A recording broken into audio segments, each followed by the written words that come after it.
Money involve नहीं होती है, ठीक है, एक पर्सन के पास जो गुड्स हैं और जो दूसरे के पास है आपस में एक्सचेंज कर लेते हैं एंड ये सोचा जाता है कि they are of like the same value, ठीक है। अब इसमें इशू क्या है, इस बार्टर सिस्टम में ऐसा क्या इशू था कि हमें मॉनेटरी सिस्टम जो है मनी को डेवलप करना पड़ा। सबसे बड़ी बात है बार्टर सिस्टम में डबल कोइंसिडेंस ऑफ बॉन्ड्स की एक कॉन्सेप्ट होता है, ठीक है, कि जरूरी यही होना चाहिए कि जो मेरे पास है वो उसकी रिक्वायरमेंट आपको हो। मान लो मेरे पास एप्पल्स हैं, आपके पास ऑरेंजेस है, आपको एप्पल्स की जरूरत हो और मुझे ऑरेंजेस की जरूरत हो, तो ये कोइंसिडेंस बहुत जरूरी है ना कि हमारे पास ऐसी चीजें हैं जो हमें एक दूसरे को चाहिए, ठीक है। तो ये जरूरी नहीं कि हर बार हो, ऐसा हो सकता है आपको एप्पल्स की रिक्वायरमेंट ना हो, मुझे ऑरेंजेस की हो, तो फिर हम एक्सचेंज कैसे करेंगे। तो ये यहाँ पे ये सबसे बड़ा एक शॉर्टकमिंग है बार्टर सिस्टम का, जो कि मनी सिस्टम में नहीं है, ठीक है। आप मनी मेरे से ले लोगे एप्पल की जगह, ठीक है, मनी आप और भी कई जगह पे यूज कर सकते हो, वहां पे डबल कोइंसिडेंस ऑफ बॉन्ड्स की कोई भी नीड नहीं होती है। दूसरा है बार्टर सिस्टम में हाई स्टोरेज कॉस्ट होता है, ठीक है। मान लो मेरे वीट का काम ही है, ठीक है, और मैं वीट के बदले में ही अपने घर का सारा सामान खरीदती हूँ, तो मुझे एक प्रॉपर वेयर हाउस चाहिए जहाँ पे मैं अपने वीट को संभाल के रख सकती हूँ। कई बार ऐसा हो सकता है कि मेरे पास एप्पल्स हैं जो कि मैं यूज करती हूँ, एप्पल्स को मुझे कहाँ रखना पड़ेगा, कोल्ड स्टोरेज में, नहीं तो खराब हो जाएगा, ठीक है। तो उसको मेंटेन करने के लिए मुझे बहुत खर्चा करना पड़ेगा। तो आप जो बार्टर सिस्टम में देखते थे कि स्टोरेज कॉस्ट बहुत ज्यादा हाई है। अब मनी बहुत ही इजीली आप स्टोर कर सकते हो, अब तो आपके पास कार्ड के फॉर्म में आ गया कि बैंक में सारा पैसा होता है, ठीक है। वैसे भी अगर आप सोचो कि सिक्कों को, नोट्स को रखना ज्यादा आसान है रादर कि आप ऐसे गुड्स को स्टोर करते हो। दूसरा, बार्टर सिस्टम में आप अपनी वेल्थ को कैरी नहीं कर सकते थे, ठीक है। अब ऐसा तो है नहीं कि वही एप्पल के पास है जो बचे हैं भी आगे, मेरी आगे वाली जनरेशन और आगे आगे सबके पास वही चलता जाएगा, क्योंकि खराब होने के चांसेस हैं और आप फ्यूचर जनरेशन को पास ऑन नहीं कर सकते हो। बार्टर सिस्टम के अंदर आपके पास अभी जो भी गुड्स अवेलेबल हैं, क्या वो अब से 10, 15, 20 साल बाद भी वो चलेंगे? नहीं, वो पेरिश हो जाते हैं। तो यहाँ पे ये प्रॉब्लम है, मनी को आप फ्यूचर में आगे आगे भी पास ऑन कर सकते हो, आप वेल्थ क्रिएट कर सकते हो, जो कि आप बार्टर सिस्टम में नहीं कर सकते हैं। उसके बाद है यूनिट ऑफ अकाउंट नहीं है प्रॉपर कोई भी, ठीक है। अब आपको पता है कि ये सेब है, ये 100 रुपए किलो है, ये 200 रुपए किलो है, गोल्ड है वो 50,000 का है इतने ग्राम, लेकिन बार्टर सिस्टम में कोई भी फिक्स्ड यूनिट ऑफ अकाउंट नहीं है, ठीक है, कि बदले में ये कितने का है, ये कितने, कोई एक प्रॉपर यूनिट नहीं है जिससे कि आप सब कुछ अपना। मेरे घर में 15 चीजें हैं तो मैं बता सकती हूँ मेरे घर में ये जो सामान है ये लगभग मिला के 2 लाख रुपए का है, लेकिन बार्टर सिस्टम में आप कैसे बताओगे कि ये सारा सामान कितने का है? ये सब चीजें जो है बार्टर सिस्टम में ये डिफिकल्टी क्रिएट करती है। हाँ, उसके बाद ये है कि जो बार्टर सिस्टम है it is not acceptable to everyone, कि जो चीज मुझे चाहिए वो आगे वाले को नहीं चाहिए, या हो सकता है उसको जरूरत ही नहीं है उस चीज की, तो वो मना कर दे, ठीक है। मनी जो है कोई भी मना नहीं करता है, ठीक है, आप कोई भी चीज मनी से जो सेलेबल है आप खरीद सकते हो। स्टैंडर्ड डेफर्ड पेमेंट नहीं होता है, ये वाला पॉइंट मैं आपको अगली स्लाइड में बताती हूँ। डिविजिबिलिटी नहीं होती। अब आप देखो 2000 के नोट को 500 में भी कन्वर्ट कर सकते हो, 100 में भी कर, 500 तो चलो 200 में कर सकते हो, 20 में कर सकते हो, आगे डिवाइड कर सकते हो और उसकी उतनी ही वैल्यू रहेगी। चाहे आपके पास 2000 का नोट है, ठीक है, उसको आप 10-10 के नोट्स में कन्वर्ट कर लो, डिविजिबल है आराम से, ठीक है। यहाँ पे आप बिल्कुल भी प्रोडक्ट्स को डिवाइड, अब मैं आधा सेब तो नहीं बेच सकती हूँ, ठीक है, आधे की मेरे पास तो कोई वैल्यू नहीं है, तो ये यहाँ पे प्रॉब्लम है बार्टर सिस्टम की। अब हम इस पॉइंट पे आते हैं, no standard deferred payment. No standard deferred payment का क्या मतलब है, यहाँ पे एग्जांपल है, ठीक है। मान लो एक फार्मर के पास 2 फार्मर्स हैं, ठीक है, फार्मर जो पहला वाला है वो मैंगो उगाता है, दूसरा वाला वीट उगाता है, ठीक है। दोनों बोलते हैं कि जब हम ना, तुझे वीट चाहिए मुझे मैंगो चाहिए, हम आपस में एक्सचेंज कर लेंगे, बार्टर सिस्टम फॉलो करेंगे, ठीक है। अब मैंगो जल्दी रेडी हो गया, वीट अभी जो है 3 महीने बाद रेडी नहीं हुई है, ठीक है। तो अब ये वीट क्या 3 महीने बाद लेगा, इसको तो अभी रिक्वायरमेंट है, तो ये वाला जो है यहाँ पे डेफर नहीं कर सकते उसको, फ्यूचर में पेमेंट बार्टर सिस्टम में अवेलेबल नहीं है। मनी वाले सिस्टम में क्या होता है कि आप ये देख लो कि मैं आपको बोलती हूँ कि मैं आपको ना 2 महीने बाद पेमेंट कर दूंगी, तो 2 महीने बाद आप उसको मनी जो है दे सकते हो, ठीक है। मैंगोज मैंने आज ले लिए, मनी मैं बोलती हूँ आज मेरे पास नहीं, मैं कल परसों 2 महीने बाद दे सकती हूँ। लोन वाला सिस्टम कर सकते हो महंगी चीजों में, और उसके बदले में वो आपसे इंटरेस्ट भी ले लेगा। लेकिन बार्टर सिस्टम में ऐसा जो है ये पॉसिबल नहीं है। एक्सचेंज आज हुआ है तो कोई प्रॉमिसरी नोट नहीं है, क्योंकि देखो कहने को तो आप ये भी बोल सकते हो कि वो वीट जो है 2 महीने बाद दे देगा, लेकिन क्या गारंटी है कि वीट फ्लड्स में नहीं खराब हो जाएगी, कीड़ा नहीं लग जाएगा, ये सब प्रॉब्लम्स नहीं होंगी। इसके कारण बार्टर सिस्टम में पेमेंट को डेफर नहीं कर सकते हैं, आगे आने के लिए नहीं बोल सकते कि तेरे को कल दे दूंगा, मैं परसों दे दूंगा। मनी आपके पास तो आएगी आएगी, ठीक है, पड़ी पड़ी खराब भी नहीं होगी, हो सकता है वीट खराब भी हो जाए, तो स्टैंडर्ड ऑफ डेफर्ड पेमेंट नहीं होता बार्टर सिस्टम के अंदर।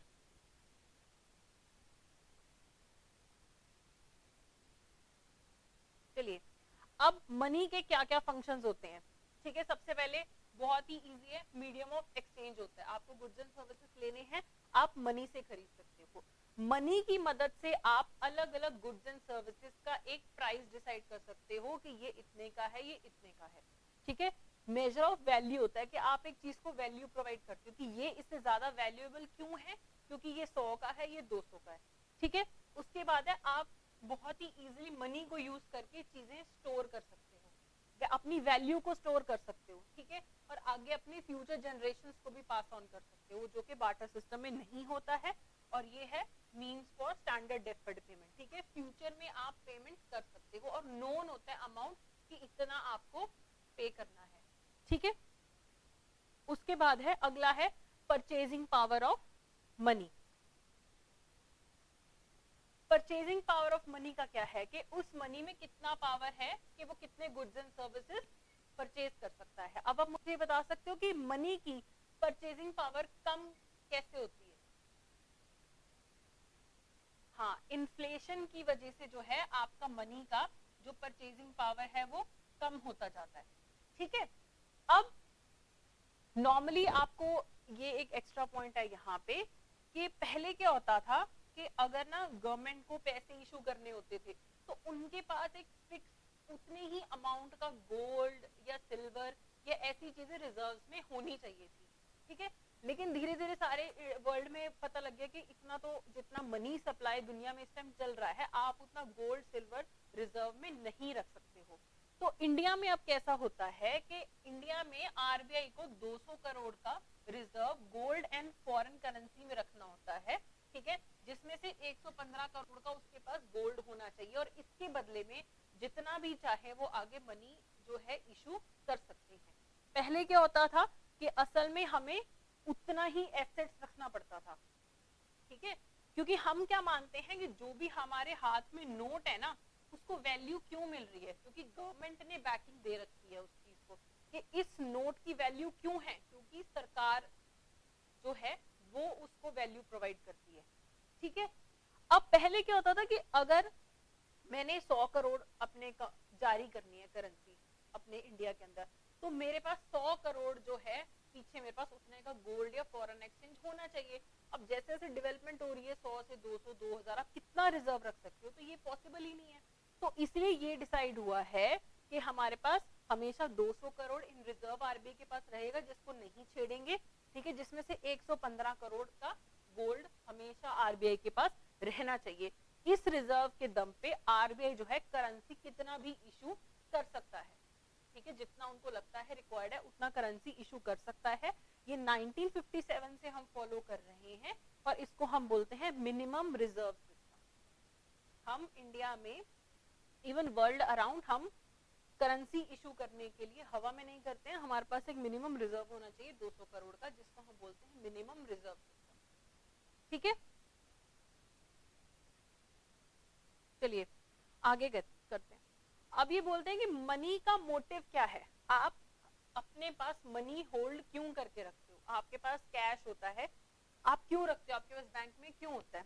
सबसे पहले ट्रांजैक्शनल मोटिव होता है कि मुझे इसके बदले में सामान खरीदना है तो मैं अपने पास पैसे रखती हूँ, इसको बोलते हैं ट्रांजैक्शनल मोटिव कि मुझे ट्रांजैक्शंस करनी है इसके बदले में कुछ लेना है। दूसरा होता है प्रिकॉशनरी, मुझे लगता है कल कोई इमरजेंसी आ गई, मान लो मेडिकल इमरजेंसी है तो मेरे पास पैसा होना चाहिए तो मैं प्रिकॉशनरी अपने पास कुछ पैसा रखती थी। तीसरा है स्पेक्युलेटिव। स्पेक्युलेटिव में क्या होता है, आप ना कुछ पैसा सिर्फ इसलिए रखते हो कि ये दाम गिर जाएगा तो मैं इसमें इन्वेस्ट कर लूंगा। अब जैसे शेयर मार्केट काफी डाउन चल रही है, ठीक है, तो आपने कुछ पैसे इसलिए रखे हुए थे कि जैसे ही शेयर मार्केट डाउन होएगी ना, मैंने पहले सोच रखा था और मैं उसमें पैसे डाल दूंगी और जैसे ऊपर उठेगा मैं फिर अपने पैसे विड्रॉ कर लूंगी, ठीक है। तो स्पेक्युलेटिव मोटिव से, तो 3 मोटिव होते हैं जिसके लिए आप अपने पास मनी रखते हो, ट्रांजैक्शनल, प्रिकॉशनरी एंड स्पेक्युलेटिव, ठीक है। चलिए अब बोलते हैं क्या मनी का कोई अपॉर्चुनिटी कॉस्ट भी होता है, ठीक है, क्या मनी का कोई अपॉर्चुनिटी कॉस्ट भी होता है? अपॉर्चुनिटी कॉस्ट का क्या मतलब होता है? हाँ, कि आपके पास 2 अल्टरनेटिव है, ए एंड बी, ठीक है, आपके पास एक लिमिटेड अमाउंट है, आप यहाँ भी डाल सकते हो, यहाँ भी, ठीक है, आपने या आप वीट उगा सकते हो या आप राइस उगा सकते हो। तो वीट उगाने की अपॉर्चुनिटी कॉस्ट होती है राइस। हो सकता है आप इसकी जगह बाजरा भी उगा सकते थे, हो सकता है आप इसकी जगह जो है गोल्ड ले सकते थे। तो ये सब चीजें जो क्या हो जाती हैं, वीट की अपॉर्चुनिटी कॉस्ट है, कि आपने ये चूज करने के लिए इतनी सारी अपॉर्चुनिटीज को फोरगो किया है। तो ये बोलते हैं क्या मनी की अपॉर्चुनिटी कॉस्ट होती है, ठीक है। तो यहाँ पे सबसे पहले तो अपॉर्चुनिटी कॉस्ट का आपको मतलब पता लग गया। कहते फ्री गुड्स वगैरह जो है इनकी तो कोई, ये हम कर चुके हैं, फ्री गुड्स की कोई भी अपॉर्चुनिटी कॉस्ट नहीं होती है, ठीक है। मनी की एज इन, अगर आप सोचो आपने अपने पास पैसे रखे हुए हैं कैश में, तो आपकी अपॉर्चुनिटी कॉस्ट क्या है? मैंने अपनी पॉकेट में 2000 रुपए रखे हुए हैं, आप ऐसे कॉमन सेंस से सोचो कि उसकी अपॉर्चुनिटी कॉस्ट क्या है? मल्टीपल हो सकती हैं। आप सोचो वही आप गोल्ड खरीद लेते, हो सकता है वो बढ़ जाता, हो सकता है बैंक में रखते तो आप जो है उस पर आपको कुछ इंटरेस्ट मिल जाता, ठीक है, हो सकता है आप कुछ भी घर के लिए कुछ भी खरीद सकते थे, ठीक है, और उसकी मल्टीपल अपॉर्चुनिटी कॉस्ट होती है। लेकिन अगर आप गुड्स की बात करें, ठीक है, आई थिंक ये हम पहले कर चुके हैं, गुड्स वाला, पब्लिक गुड्स का और कॉमन गुड्स वाला हम कर चुके हैं ना, चलो कर लेते हैं, ठीक है। अब हम गुड्स की बात करते हैं, ठीक है। अपॉर्चुनिटी कॉस्ट फ्री गुड्स जो होते हैं ना, इनकी कुछ नहीं होती। एयर हो गया, और एयर की कोई भी, आप भी सांस ले रहे हो, मैं भी सांस ले रही हूँ, ठीक है, कोई भी इसकी अपॉर्चुनिटी कॉस्ट नहीं है, ठीक है। लेकिन जो पब्लिक गुड्स होते हैं जैसे कि स्ट्रीट लाइट, डिफेंस, इसमें थोड़ी सी अपॉर्चुनिटी कॉस्ट होती है। क्या होती है?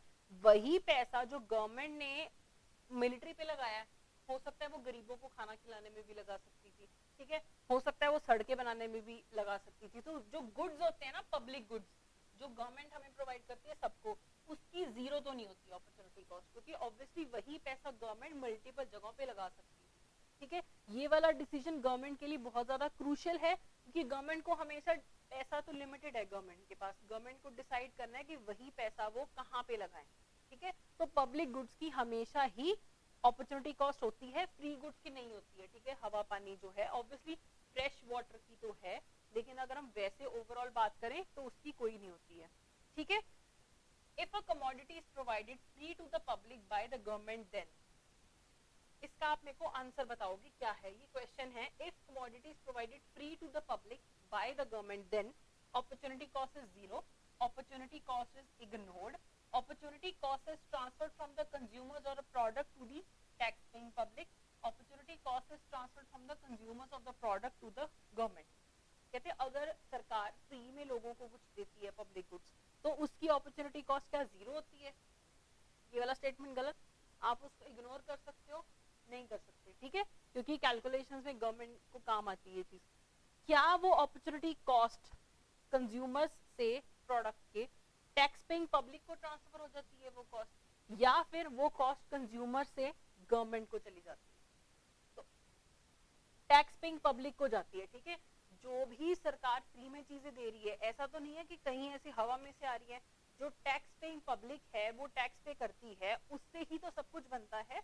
तो हम ये मानते हैं, ये कॉन्सेप्ट है कि जो भी गवर्नमेंट खर्चा करती है, फ्री में पब्लिक गुड्स प्रोवाइड करते हैं, उसका अल्टीमेट बर्डन किस पे आता है? टैक्स पेइंग पब्लिक पे आता है, ठीक है। तो अपॉर्चुनिटी कॉस्ट इसकी क्या होती है?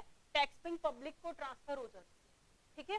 जितना ज्यादा गवर्नमेंट एक्सपेंडिचर बढ़ा रही है, गवर्नमेंट को पैसा चाहिए, कहीं से तो चाहिए, तो बहुत सारा कहां से आता है? टैक्सेशन से आता है, ठीक है। अभी बोलते हैं मनी, जो हम टर्म यूज करते हैं उसका मतलब क्या होता है, ठीक है। मनी में हम जो इकोनॉमिक्स में बोलते हैं ना मनी सप्लाई, तो हम उसमें इंक्लूड करते हैं currency notes, coins, demand deposit, term deposit. अब आप मुझे ये बताओ डिमांड डिपॉजिट और टर्म डिपॉजिट क्या होता है?